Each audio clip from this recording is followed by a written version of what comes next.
So as I almost wrap up here, the next question arises, how do we know she really believed? If it was in her faith is what made her right. So how do we know if that was real? How do we know if she actually in her heart truly was convinced of these things? Was it because Rahab had right thoughts of God in her head? Maybe she was right with God because she could think of God the right way. Was it because she had right feelings toward God in her heart? She felt the right way towards God. I would say no. It wasn't because she had right thoughts in her head or right feelings in her heart. The way that we know her faith was genuine is because of what she did. It showed in her actions. Her faith wouldn't have been real if it didn't show. And her works demonstrated that it was real. Look at verse 11. What she says there is spot on, isn't it? Jehovah is God over heaven and earth. In Joshua chapter 2, you don't have to flip back there. But what she says is right. So if we're sitting there and we're looking at Rahab and we're saying, this woman is saying the right things. She just made an orthodox confession of faith about the God of Israel. She's talking the right way. But I wonder if it's really in her heart. I wonder if this is just somebody who's learned to talk the talk. Somebody who's memorized all the right phrases. How do we know that this isn't just lip service? Well, she showed it. It's what she did that proved that this wasn't just something that came out of her mouth. This is something that flowed from her very heart. Her works proved that her faith was real. That's exactly the point that James is making.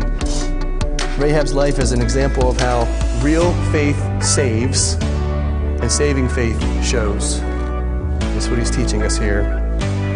Show me your faith without your works. I'll show you my faith by my works. You can talk all day about what you believe, and you can talk all day about doctrine and teaching and orthodoxy, which, by the way, is good. I'm not saying that's wrong. But real faith shows in what you do and how you live. James stresses this point. Think about it. He's writing to New Testament believers, and he's trying to safeguard the church against a version of Christianity that just defines itself by good words and good thoughts. That's why he says that kind of faith is dead. Somebody who's just memorized the Christian faith and just talks about it but doesn't do it, that's not real saving faith. That's dead. That's a dead profession. James reminds us that real justifying faith has legs. It works, and it fights, and it resists, and it overcomes, and it shows in the way you live. Justifying faith is not invisible. It's not an invisible thing. It can be seen, it can be heard, it can be felt by others. It's the way someone lives. And I want you to consider, as I close, how visible Rahab's faith was. You didn't have to wonder, where does this woman really stand with the Lord? I wonder what's in her heart. You could look with your physical eyes and see that woman believes God. I can see it. There's tangible proof of it. Joshua chapter 2. I want you to see this because I think this is really intriguing. And we're going to look at verse 15 one more time. It says that she let them down by a rope through the window, for her house was on the city wall. She dwelt on the wall. Twice in that verse, it's mentioned where she lived. On the wall. On the wall. Her house is on the wall. Well, has anyone here ever taught children's church or Sunday school? What happens to the walls of Jericho? Right there, you got the little motions there. The walls came tumbling down. Joshua's been given the order to circle the city. Don't say a word, Joshua. Don't speak a word. March around the city, go home. Come back, do it again, do it again, do it again, do it again. And then we get to the climax here.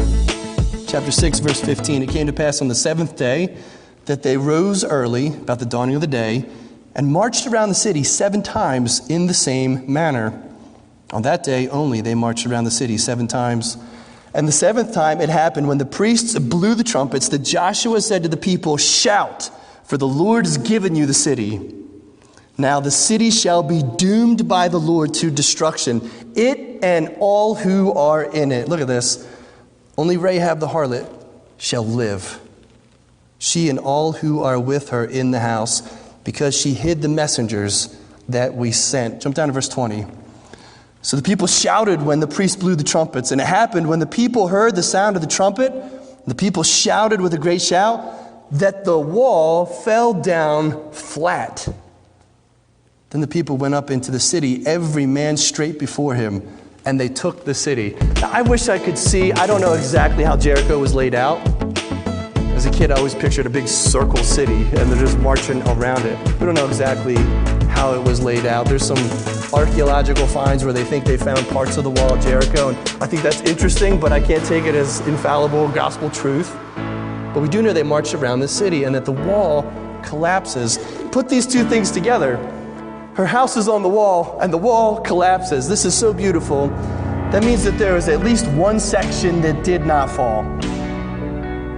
As the wall crumbles and the Israelites go straight in front of them, there's at least one spot that did not fall, and it was where Rahab's house was.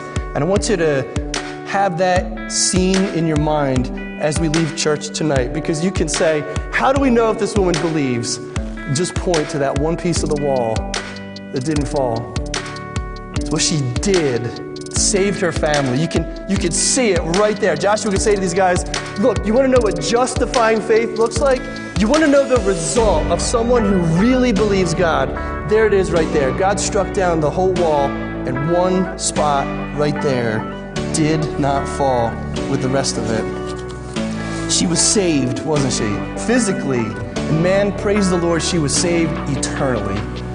What God did for her outwardly was just a little taste of what he was doing inside of her forever. And so her life testifies to us a little bit about what we heard this morning, that whoever calls on the name of the Lord will be saved. That tax collector, even him, when he calls on the name of the Lord, God saved him, right? He prayed and he bowed his head and said, Lord, be merciful to me, a sinner.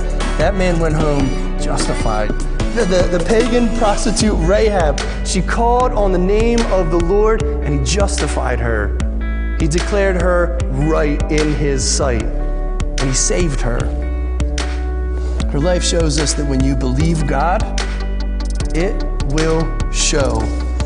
And the fruit of that saving faith will last forever. Amen.